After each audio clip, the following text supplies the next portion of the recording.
November 7th, 1917.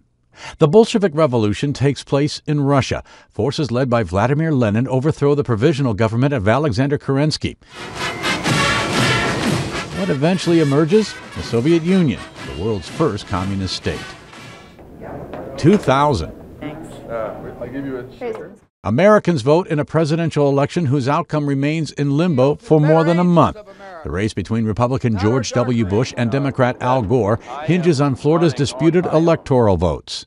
Bush becomes president after a legal fight that leads all the way to the U.S. Supreme Court.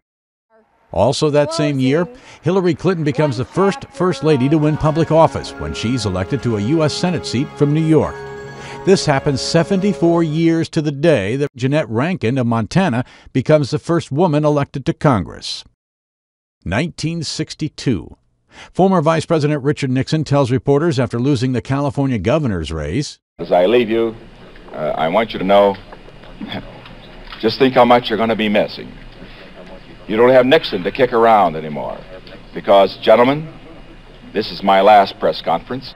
But Nixon makes a comeback just 6 years later when he wins the White House. 1940. In Washington state, what's considered one of the most dramatic failures in bridge engineering.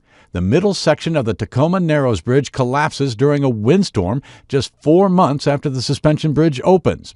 No lives are lost because the bridge was already closed to traffic at the time of the collapse.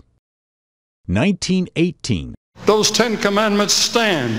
They are God's moral law, and when you break them, you have sinned. Billy Graham, the evangelist known for his global preaching and his friendships with American presidents, is born in Charlotte, North Carolina.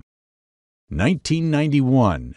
NBA star Magic Johnson says he's retiring from the Los Angeles Lakers after testing positive for the AIDS virus.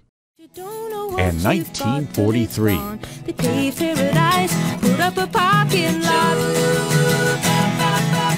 Joni Mitchell, singer and songwriter, is born in Fort Macleod, Alberta, Canada. Today in history, November 7th. Tim McGuire, The Associated Press.